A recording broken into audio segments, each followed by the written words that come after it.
అందరికీ నమస్కారం. నా పేరు రమ. నా రాక్షసుడు 42వ భాగం. రచయిత జంపాని శివగారు. సాక్షి, నేను చెప్పేది వింటావా అని అడుగుతాడు. చెప్పన్నయ్యా, నువ్వు చెప్తే నేను వినకుండా ఉంటానా అని సాక్షి అంటుంది. సరే అయితే నువ్వు కొన్ని రోజులు వాడికి దూరంగా ఉండు. వాడు ఇప్పుడు కోలుకుంటున్నాడు. కొన్ని రోజుల తర్వాత నీకు వాడికి పెళ్లి చేస్తానని విక్రమ్ అంటాడు. సాక్షి విక్రమ్ వైపే ఆశ్చర్యంగా చూస్తూ, నువ్వు కిరణ్ని నాతో పెళ్లికి ఒప్పిస్తావా అన్నయ్య? నన్ను పెళ్లి చేసుకుంటాడా అని ఆశగా అడుగుతుంది.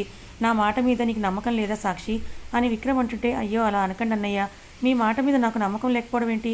అలా ఏం కాదు, నేను మీ మాటను నమ్ముతున్నానని సాక్షి చెప్పడంతో విక్రమ్ కృష్ణ వైపు చూసి, నువ్వు సాక్షిని ఇంటికి తీసుకొని వెళ్ళు, హాస్పిటల్లో నేనుంటాను అని విక్రమ్ సాక్షిని కృష్ణని ఇంటికి పంపించేస్తాడు. విక్రమ్ కిరణ్ దగ్గరికి వెళ్ళి తన బెడ్ పక్కన టేబుల్ మీద కూర్చొని, ఎందుకురా నా గురించి ఇలా అయిపోతున్నావు? నిజంగా మనిద్దరి ఫ్రెండ్షిప్ ఈ జన్మది కాదు. నువ్వు నాకు ఫ్రెండ్గా దొరకడం నా అదృష్టమని విక్రమ్ కిరణ్ చేయి పట్టుకొని మాట్లాడుతూ ఉంటాడు. కిరణ్కి నెమ్మదిగా మెలకు వచ్చి తన పక్కన ఉన్న విక్రమ్ని చూసి ఫాస్ట్గా లేచి, విక్రమ్ నీకేం కాలేదు కదా అని అంటూ తన భయాన్ని అంతా మాటలోనే చూపిస్తూ అడుగుతాడు. విక్రమ్ చిన్న నవ్వుతో, నాకేం కాలేదు, నువ్వెందుకురా ఇంత టెన్షన్ పడుతున్నావు? ముందు సరిగ్గా పడుకో అని అంటూ, ఇంత ఫాస్ట్గా నువ్వు లేవకూడదు, నీకు స్టిచెస్ వేశారని విక్రమ్ నెమ్మదిగా చెప్తాడు. కిరణ్ తన కంగారు తగ్గించుకొని, నిజంగా నీకేం కాలేదు కదా, నాకు ఒక క్షణం భయం అనిపించిందిరా, నీకేమన్నా అయితే నేను సంధ్య ఏమైపోవాలి? మా ఇద్దరికీ నువ్వే కదా అని కిరణ్ మాట్లాడుతూ ఉంటే విక్రమ్ కిరణ్ వైపే కోపంగా చూస్తూ, ఏంట్రా నీకు నాకు ఫ్రెండ్షిప్ చిన్నప్పటి నుంచి మాత్రమే, మరి ఆంటీ అంకుల్ వాళ్ళు ఏమవ్వాలి? నువ్వు వాళ్ళ గురించి ఆలోచిస్తున్నావా? కేవలం నీ లైఫ్లో నేను మాత్రమే ఉన్నానా అని కోపంగా అంటాడు కిరణ్. అది కాదురా, నాకు నువ్వు చిన్నప్పటి నుంచి మంచి ఫ్రెండ్వి కదా, అందుకే అలా మనిద్దరం ఒకటేరా, నీకేదైనా అయితే నేను ఎలా చూస్తూ ఊరుకుంటాను, అందుకే అలా ప్రవర్తించానని కిరణ్ చుట్టూ చూస్తూ అంటాడు. విక్రమ్ కోపంగా కిరణ్ మీదకి చెయ్యెత్తి, కొడితే చచ్చేలా ఉన్నావు, సిగ్గులేదు నీకు? అయినా నీకు నేనంటే ఇష్టమేంట్రా? నేనేదో నువ్వు ప్రేమించిన అబ్బాయి అయినట్టుగా నా కోసం అలా చచ్చిపోతానన్నట్టు మాట్లాడుతున్నావు. నీకు కొంచెం కూడా సిగ్గులేదురా అని కోపంగా అరుస్తాడు విక్రమ్. అన్ని మాటలు అంటున్నా కూడా కిరణ్ నవ్వుతూ విక్రమ్ వైపే చూస్తూ, నువ్వు నన్ను ఎన్ని అన్నా నాకు ఇంత కూడా బాధ ఉండదురా. అది సరే, కానీ ఇక్కడ సంధ్య లేదు కదా, మరి ఏంటి సంధ్య ఎక్కడుంది? నాకు ఒకసారి తనని చూడాలని ఉందిరా అని కిరణ్ అంటుంటే, నేను తనని సాయంత్రం తీసుకుని వస్తాను, నువ్వు రెస్ట్ తీసుకో అని విక్రమ్ అంటాడు. కిరణ్ కోపంగా, నాకేం మాయరోగం, నేను ఇక్కడ ఎందుకు ఉండాలి? నేను ఇక్కడ ఉండను, నాకు ఈ హాస్పిటల్ అస్సలు నచ్చలేదని అంటాడు. విక్రమ్ కిరణ్ వైపే కోపంగా చూడడంతో అర్థమైంది, నేను కొన్ని రోజులు మూసుకొని ఇక్కడే ఉండాలి. సరే, తమరి ఆర్డర్ని పాటిస్తాను, మా చెల్లిని పిలిపిస్తారా బావగారు అని విక్రమ్ నాట పట్టించడం మొదలు పెడతాడు కిరణ్ని అలా చూశాక కానీ విక్రమ్ మనసుకి ప్రశాంతత అనిపించి, సరే నువ్వు రెస్ట్ తీసుకొని సంధ్యకి కాల్ చేసి ఇప్పుడే రమ్మంటానని విక్రమ్ బయటికి వచ్చి సంధ్యకి కాల్ చేస్తాడు. రానా కావ్య చేయి పట్టుకొని తన పక్కనే కూర్చోబెట్టుకొని, నేను నీతో మాట్లాడాలి కావ్య అని అంటాడు. కావ్య రానా పక్కనే కూర్చొని, చెప్పండి రానా గారు, మీరు నాతో ఏం మాట్లాడాలని అనుకుంటున్నారు అని అడుగుతుంది. రానా వైపే చూస్తూ రానా కావ్య వైపు చూస్తూ, నేను ఆ రోజు నీ మెడలో తాళి కట్టడం నేను చేసిన తప్పు, అలాగే నువ్వు నన్ను ప్రేమిస్తున్నా కూడా నేను మాత్రం నిన్ను ప్రేమించట్లేదు, అందుకే మన ఇద్దరం కలిసి ఉండడానికి వీల్లేదు, విడాకులు తీసుకుందామని రానా చాలా ఈజీగా చెప్పేస్తాడు కావ్యతో. రానా అలా చెప్పడం ఆశ్చర్యంగా అనిపించి కావ్య కోపంగా రానా వైపే చూస్తూ, మీరు ఏం మాట్లాడుతున్నారో అసలు మీకు అర్థమవుతోందా రానా గారు అని అంటూ కోపంగా రానానే చూస్తూ అంటుంది కావ్య. నిజమే కదా కావ్య, నేను నిన్ను చేసుకున్న దగ్గర నుంచి నిన్ను నా భార్యగా ఒప్పుకోలేదు, అలాగే నువ్వు ప్రేమిస్తున్నా నేను దాన్ని అంగీకరించలేకపోతున్నాను, అందుకే మన ఇద్దరం విడిపోదామని రానా నోటి నుండి రావడమే ఆలస్యంగా కావ్య విసురుగా రానా చెంప మీద ఈడ్చిపెట్టి కొడుతుంది. ఏమనుకుంటున్నారు మీరు? మీ గురించి మీరు వదిలేస్తే నేను ఇక్కడి నుంచి మిమ్మల్ని వదిలిపెట్టి దూరంగా వెళ్ళిపోతా అనుకుంటున్నారా? నా చావైనా బ్రతికైనా మీతోనే, అంతే తప్ప మిమ్మల్ని వదిలి నేను ఒక క్షణం కూడా ఉండను, నేను ప్రాణంగా ప్రేమిస్తున్నా అని చెప్తున్నా కూడా నువ్వు అర్థం చేసుకోవట్లేదంటే నువ్వు ఎంత మూర్ఖుడు అనుకోవాలి అని కావ్య ఇంకా తిడుతూ ఉంటే రానా కావ్య చేపట్టుకొని విసురుగా తన మీదకు లాక్కొని ఆమె పెదవుల్ని అందుకుంటాడు. సడన్గా రానా అలా చేసేసరికి కావ్య ఆశ్చర్యంగా తన రెండు కళ్ళు పెద్దవి చేసి అయోమయంగా చూస్తూ ఉంటుంది. రానా కావ్య పెదవిని గట్టిగా కొరుకుతూ కావ్య కళల్లోకి అలాగే చూస్తూ ఇంకా ముద్దులోని గాఢతని పెంచుతూ ఉంటాడు. రానా కొంచెం సేపటికి కావ్యకి ఊపిరాడట్లేదు అని అనిపించి తనని దూరం జరిపి, ఇప్పుడు చెప్పు అని రానా కావ్యని సూటిగా చూస్తూ యాటిట్యూడ్గా అంటాడు. కావ్యకి ఏం చెప్పాలో అర్థం కాక అలాగే చూస్తూ ఉండడంతో రానా నవ్వుతూ, నేను ఏదో నీతో సరదాగా అన్నాను, అంతేకాని నేను నిన్ను ఎందుకు వదులుకుంటాను చెప్పు? నిన్ను వదిలిపెట్టి ఒక క్షణం కూడా ఉండలేను. ఐ లవ్ యూ కావ్య అని మరోసారి కావ్య ఆశ్చర్యంలో ఉండగానే మళ్ళీ కావ్య పెదవులు అందుకుంటాడు. వెంటనే రానా ఇచ్చే షాక్లకి కావ్య మైండ్ అస్సలు పనిచేయకుండా పోతుంది. రానా కోపంగా కావ్య పెదవి మీద ఘాటు పెట్టి, ఏంటే ముద్దు పెడితే కనీసం ముద్దుకే రెస్పాండ్ అవ్వాలి కూడా అనిపించట్లేదా నీకు అని కోపంగా అంటాడు. మీరిచ్చే షాక్కే నా మైండ్ పనిచేయట్లేదు. ఇంక నేను ముద్దు ఎలా పెడతానని మనసులో అనుకొని కింద హాల్లో అందరూ వెయిట్ చేస్తున్నారు. నేను వెళ్తానని కావ్య అక్కడి నుంచి వెళ్తూ ఉండగా రానా కావ్య చేయి పట్టుకొని మనం మళ్ళీ పెళ్లి చేసుకుందామా అని అడుగుతాడు. కావ్య ఆశ్చర్యంగా, మనకి ముందే పెళ్ళైపోయింది కదా, మళ్ళీ పెళ్ళేంటని అంటుంది. అప్పుడు నా ఇష్టపూర్వకంగా నీ మెడలో తాళి కట్టలేదు. ఇప్పుడు నిన్ను పెళ్లి చేసుకోవాలని అనుకుంటున్నా. అమ్మని అడిగి ముహూర్తాల గురించి కనుక్కుంటానని రానా చెప్పడంతో కావ్య మనసు చాలా సంతోషించి, థ్యాంక్స్ రానా గారు, ఐ లవ్ యూ అని రానా నుదుటి మీద ముద్దు పెట్టి అక్కడి నుంచి హాల్లోకి వెళ్ళిపోతుంది. కావ్య హాల్లోకి వెళ్ళి చూసేసరికి సాక్షి వచ్చి ఉండడంతో కావ్య సాక్షి దగ్గరికి వెళ్ళి, ఇప్పుడు కిరణ్కి ఎలా ఉంది సాక్షి అని అడుగుతుంది. కావ్య, పర్వాలేదు వదిన, తనకి బాగానే ఉంది, స్పృహలోకి వచ్చాడు అని నువ్వు భారంగా చెప్పిన వదిన, ఇక్కడ నేను ఏ రూమ్లో ఉండాలి అని సంధ్య అని అడుగుతుంది. సంధ్య ఒక రూమ్ చూపించడంతో సాక్షికి రూమ్లోకి వెళ్ళిపోతుంది. సంధ్య ఆశ్చర్యంగా, ఏమైంది అన్నయ్య, సాక్షి అంత డల్గా ఉందని సంధ్య అడిగితే హాస్పిటల్లో జరిగిందంతా సంధ్యకి చెప్తాడు. అంత జరిగితే ఈయన మాత్రం నాకు ఫోన్ చేసి హాస్పిటల్కి రమ్మని చెప్తాడా, అక్కడికి వెళ్ళాక చెప్తా కిరణ్ అన్నయ్య పని అని అనుకుంటూ ఉండగా ఇంతలో అక్కడికి కిట్టు, సుప్రియ, మోహన్ వాళ్ళందరూ కూడా రావడంతో కావ్య వాళ్ళ వైపు ఆశ్చర్యంగా చూస్తుంది. కృష్ణ, సంధ్య ఒకే చోట ఉండి మాట్లాడుకోవడం చూసిన మోహన్ ఆశ్చర్యంగా, ఏమైందిరా సంధ్య నీతో మాట్లాడుతోందని అడుగుతాడు. కృష్ణ జరిగింది మొత్తం మోహన్కి చెప్పడంతో నిజంగా అంత జరిగిందా అని ఆశ్చర్యంగా అలాగే ఉండిపోతాడు. ఇంతలో కిట్టు సంధ్య దగ్గరికి వెళ్ళి సంధ్యని హక్ చేసుకొని, అక్క ఎలా ఉన్నావు నువ్వు అని అడుగుతాడు. నేను బాగానే ఉన్నాను, కానీ మనం హాస్పిటల్కి వెళ్దాం, కిరణ్ అన్నయ్యకి మెలకు వచ్చిందంట అని చెప్పి కిట్టుని, సుప్రియని హాస్పిటల్కి తీసుకొని స్టార్ట్ అవుతుంది సంధ్య. మోహన్ కృష్ణతో మాట్లాడుతూ ఉన్న నిత్య ఎక్కడ కనిపించకపోవడంతో కృష్ణకి అనుమానంగా తన రూమ్లో ఉందేమో అని అనుకుంటూ, సర్లే నువ్వు ఇక్కడే ఉండరా, నాకు అర్జెంట్ పని ఒకటి ఉంది, నేను ఇప్పుడే వస్తాను అని అంటూ రూమ్లోకి వెళ్ళిపోతాడు కృష్ణ.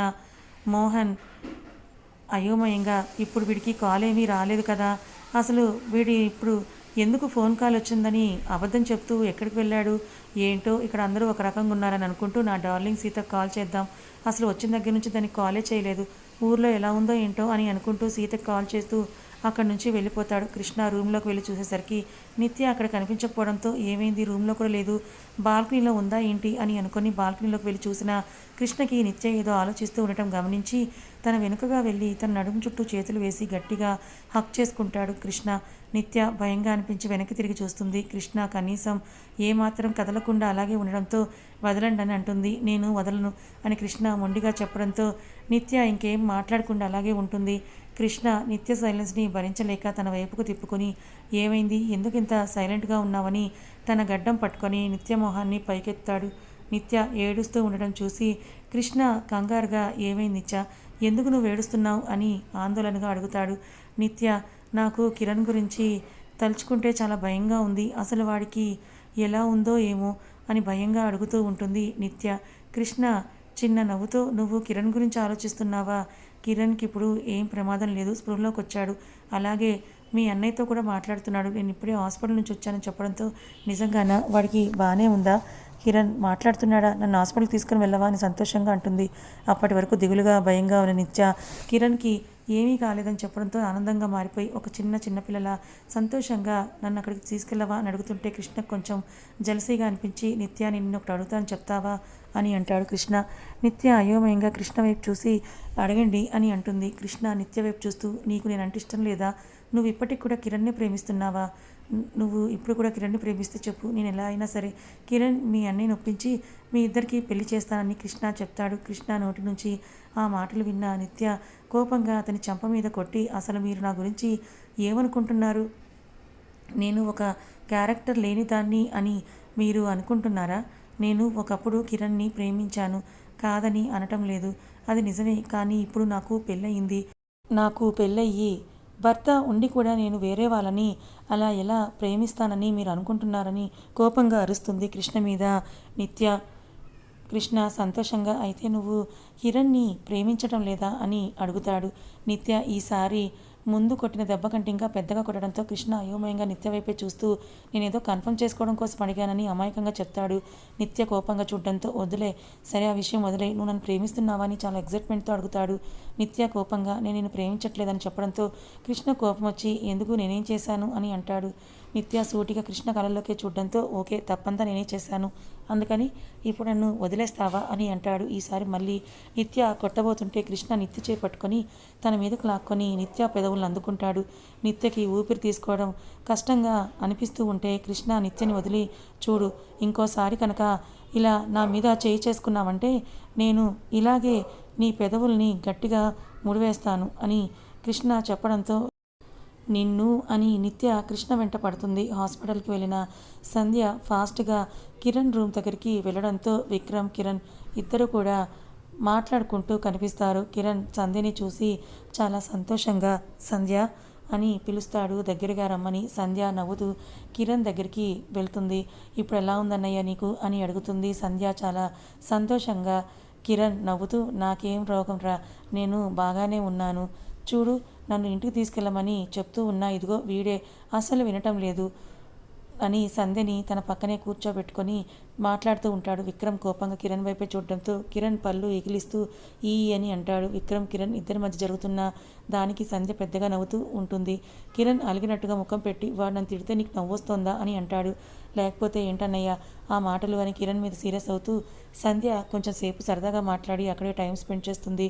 కొన్ని రోజులు హాస్పిటల్లోనే గడిచిపోతే కిరణ్ని ఇంటికి తీసుకొని వస్తారు. కిరణ్ ఇంటికి వచ్చేసరికి రానా వాళ్ళని అక్కడ చూసి కోపంగా విక్రమ్ వైపు చూసి వీళ్ళెందుకు ఇక్కడ ఉంటారని అడుస్తాడు. విక్రమ్ అయిపోయిందేదో అయిపోయింది, వాడి వల్ల నష్టపోయారు, మనకంటూ ఒక ఫ్యామిలీ ఉంది, అందుకే వీళ్ళని కూడా ఇక్కడికే రమ్మన్నాను, వీళ్ళకి ఏదైనా ప్రమాదం జరిగితే వీళ్ళ రెస్పాన్సిబిలిటీ ఎవరు తీసుకుంటారు, అందుకే ఎటు సాక్షి నిన్ను ప్రేమిస్తోంది కనుక ఇక్కడే తీసుకొని వచ్చానని విక్రమ్ చెప్తాడు కిరణ్తో.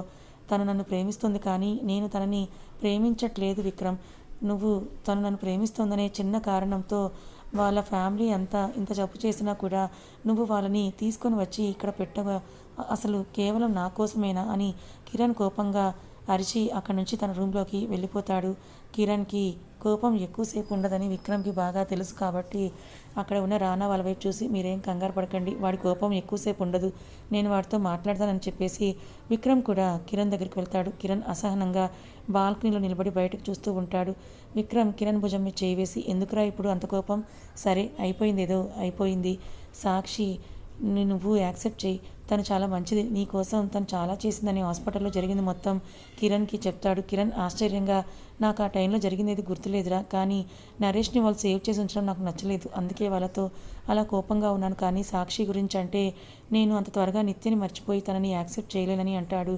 విక్రమ్ కిరణ్ భుజం మీద చెయ్యేసి నువ్వు సాక్షిని పెళ్లి చేసుకుంటే నిత్య కూడా తన లైఫ్లో హ్యాపీగా లీడ్ చేస్తుంది, వాళ్ళిద్దరూ ఆల్రెడీ కలిసిపోయారు, కానీ నిత్య నీ గురించే దిగులుతో సరిగ్గా కృష్ణతో ఉండలేకపోతోంది, అర్థం చేసుకో అని విక్రమ్ చెప్పడంతో సరే నీ ఇష్టం అని కిరణ్ అంటాడు విక్రమ్తో. దానికి విక్రమ్ కిరణ్తో కొంచెం సేపు మాట్లాడి నువ్వు రెస్ట్ తీసుకో, నేను మీ పెళ్ళికి ముహూర్తాల గురించి ఆంటీని అంకుల్ని అడిగేసి వస్తాను అని అంటూ బయటికి వచ్చి భారతి గారిని పిలిచి ఆంటీ కిరణ్ సాక్షిల పెళ్లి గురించి ముహూర్తాలు పెట్టండి అని అంటాడు. సంధ్య అలాగే కిట్టు సుప్రియ పెళ్లి ముహూర్తాలు కూడా ఒకేసారి పెట్టేసి సరిపోతుందమ్మా, పూజారి గారికి కాల్ చేసి 2 జంటల పెళ్లి ముహూర్తాలు పెట్టేయని అని చెప్తుంది. భారతి గారికి కూడా అదే మంచిదని పూజారి గారికి కాల్ చేస్తే ఆయన పంచాంగం చూసి ఇంకొక 15 రోజుల్లో ఇద్దరికి ఒకే రోజు ఒకే సమయంలో ముహూర్తం ఉందమ్మా అని చెప్పడంతో అందరూ ఆనందంగా ఇద్దరు పెళ్లికి ఏర్పాట్లు చేస్తారు.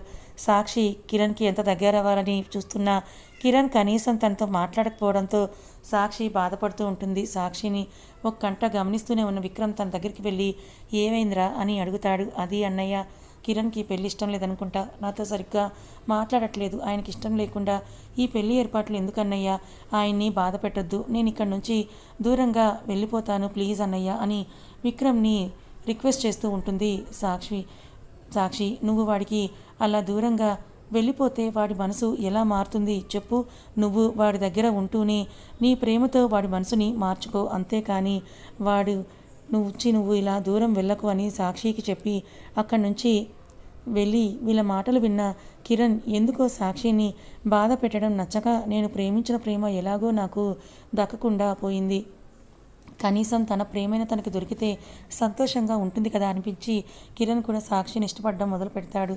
అలా రోజులు గడుస్తూ పెళ్లి రోజు రానే వచ్చింది. కిరణ్ వెడ్స్ సాక్షి, కిట్టు వెడ్స్ సుప్రియ. 2 జంటలు పెళ్లి పందిరిలో కూర్చొని పంతులు గారు చెప్పినట్టుగా పూజ చేస్తూ ఉంటారు. ఇంతలో ముహూర్తం సమయం కావడంతో పంతులు గారు బాబు మాంగళ్యదారం చేయండి అని చెప్పడంతో ఇద్దరు ఒకేసారి వారి వారి భార్య మెడలో తాళి కడతారు. సంధ్య సంతోషంగా వాళ్ళ పెళ్లి చూస్తూ ఉంటుంది. విక్రమ్ తన పక్కకొచ్చి ఇప్పుడు హ్యాపీ అయినా నీకు అని అంటాడు. సంధ్య నవ్వుతూ ఇప్పుడు నాకు చాలా సంతోషంగా ఉందని నవ్వుతూ అంటుంది. అదే రోజు ఇరు జంటలకి కార్యం ఏర్పాటు చేస్తారు. ముందుగా కిట్టు ఉన్న రూమ్లోకి సుప్రియని పంపిస్తారు. కిట్టు సంతోషంగా సుప్రియ కోసం ఎదురు చూస్తూ ఉంటాడు. ఇంతలో సుప్రియ రూమ్లోకి వచ్చి కిట్టు ఎదురుగా నిలబడుతుంది. కిట్టు సుప్రియని చూసి ఆశ్చర్యంగా ఇంత అందంగా ఉన్నావింటే బంగారం, నిజంగా నువ్వు చాలా అందంగా ఉన్నావు, నువ్వు దొరకడం నా అదృష్టమని సుప్రియ దగ్గరికి వెళ్ళి తన నుదుటి మీద ముద్దు పెట్టుకుంటాడు కిట్టు. సుప్రియ కోపంగా కిట్టుని దూరం జరిపి ఇలాంటివేవీ కుదరవు ఇప్పుడు అని అంటుంది. నువ్వు నేను చెప్పినట్లు వినకపోతే లైఫ్ లాంగ్ నువ్వు ఇలాగే బ్రహ్మచారిలాగానే ఉండిపోవాలని సుప్రియ అంటుంది కిట్టుతో.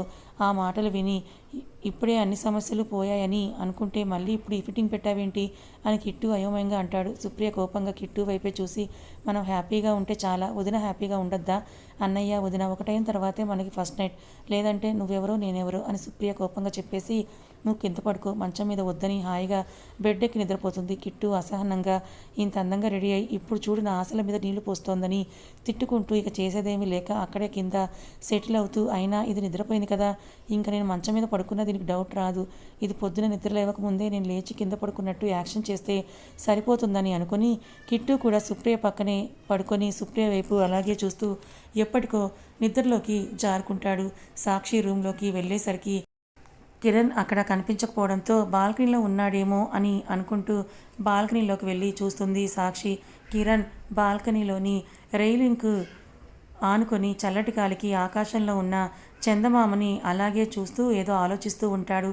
ఇంతలో సాక్షి వచ్చినట్టుగా తన మువ్వలు అలికిడికి రావడంతో కిరణ్ ఇటువైపు తిరిగి సాక్షిని చూస్తాడు. తెల్లని చీరలో చందమామల మెరిసిపోతూ ఉన్న సాక్షిని మైమర్చిపోయి అలాగే చూస్తూ ఉంటాడు కిరణ్ దగ్గరికి వెళ్ళి కిరణ్ గారు అని పిలుస్తుంది సాక్షి. సాక్షి వైపు అలాగే చూస్తూ సో బ్యూటిఫుల్ అని అంటాడు. సాక్షి అందంగా నవ్వుతూ మీరు నాకంటే చాలా అందంగా ఉన్నారని అంటుంది. సాక్షి తనని ఎంత లవ్ చేసిందో విక్రమ్ మాటలో తెలుసుకున్న కిరణ్ తనని ప్రేమించడం మొదలుపెట్టాడు. సాక్షి చేయి పట్టుకొని తన దగ్గరికి తీసుకొని తన నుదుటి మీద ముద్దు పెట్టి ఐ లవ్ యూ సాక్షి అని కిరణ్ చెప్తాడు. కిరణ్ నోటి వెంట మాటలు విన్న సాక్షి ఆశ్చర్యంగా తన కళ్ళ వెంట నీళ్లతో కిరణ్ వైపు చూస్తూ మీరు నిజంగానే అంటున్నారా అని ఆనందంగా అడుగుతుంది. కిరణ్ చిన్న నవ్వుతో నిజంగా ఐ లవ్ యూ సాక్షి అని ప్రపోజ్ చేయడంతో సాక్షి ఆనందంగా I love you to Kiran గారు అని కిరణ్ని గట్టిగా హగ్ చేసుకుంటుంది.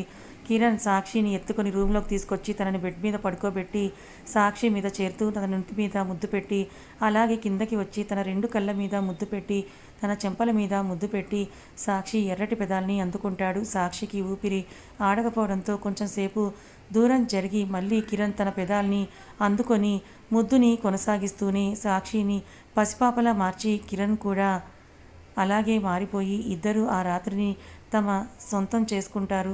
తెల్లవారి వరకు సాక్షిని వదిలిపెట్టకుండా కిరణ్ తన ప్రేమను చూపిస్తూనే ఉంటాడు. కిరణ్ ప్రేమలో అలసిపోయి ఎప్పటికో ఉదయం 6 గంటలకు నిద్రపోయిన సాక్షి కిరణ్ ఆ రోజు అంతా ఎవరు డిస్టర్బ్ చేయకపోవడంతో అలాగే ఉండిపోతారు. ఉదయం 7 గంటలకు లేచిన సుప్రియ ఒళ్ళు విరుస్తూ చుట్టూ చూస్తుంది. తన పక్కనే మంచం మీద ఆదమర్చి నిద్రపోతున్న కిట్టు వైపు చూసి కోపంతో ఊగిపోతుంది. వీడికి నిన్న నైటే చెప్పా, అయినా వినిపించుకోకుండా బెడ్ మీద నా పక్కన పడుకున్నాడా, చెప్తా వీడి సంగతిని కోపంగా కిట్టు వీపు మీద కొట్టి మంచం మీద నుంచి కిందకి నెట్టేస్తుంది. కిట్టు కింద పడి ఫ్లోర్కి తన ముక్కు గుద్దుకొని అమ్మా అని పెద్దగా అరుస్తాడు. సుప్రియ అక్కడే ఉంటే మళ్ళీ ఏమైనా అంటాడేమో అని ఫాస్ట్గా కిట్టు లేవకముందు తన బట్టలు తీసుకుని వాష్రూమ్లోకి వెళ్ళిపోకముందే కిట్టు పైకి లేచి ఏంటి నేను నిద్రలో కింద పడ్డానా, పక్కన చూస్తే ఇది లేదు అంటే ఇది ఎక్కడికైనా వెళ్ళిందా, పోనీలే మంచి పని అయ్యింది, లేదంటే దీని ముందు నా పరువు పోయేదని అనుకుంటూ ఒళ్ళు విరుస్తూ చుట్టూ చూస్తాడు. అక్కడ సుప్రియ కనిపించకపోవడంతో వాష్రూమ్లో వాటర్ సౌండ్ వస్తుంటే ఓహో ఇది స్నానానికి వెళ్ళిందా, అమ్మ నా ముక్కు పగిలిపోయింది అని తన ముక్కు రుద్దుకుంటూ అద్దంలో చూసుకుంటూ ఉంటాడు. 10 నిమిషాలకి సుప్రియ ఫ్రెష్ అయ్యి లోపల డ్రెస్ వేసుకొని వస్తుంది. కిట్టు సుప్రియ టవర్లో వస్తుందనుకొని ఎగ్జైట్మెంట్తో వాష్రూమ్ వైపే చూస్తుంటాడు. సుప్రియ డ్రెస్ వేసుకొని రావడం చూసి ఆశ్చర్యపోతాడు. కథ ఇంకా ఉంది. మొత్తానికి అన్ని జంటలకు పెళ్ళిళ్ళైపోయి హ్యాపీగా ఉన్నారు. కానీ ఇక్కడ ఒక విషయం, నరేష్ తప్పించుకుపోయాడు. మరి నరేష్ వల్ల ఈ జంటలకి, ముఖ్యంగా విక్రమ్ సంధ్యలకి ఏమన్నా ప్రాణాలకు ప్రమాదం ఉందా? మరి విక్రమ్ తన ఫ్యామిలీని, తన వాళ్ళని కాపాడుకోగలుగుతాడా లేదా తెలుసుకోవాలనుకుంటే ఛానల్ని ఫాలో అవ్వండి. కథ నచ్చితే లైక్ చేయండి. Thank you so much.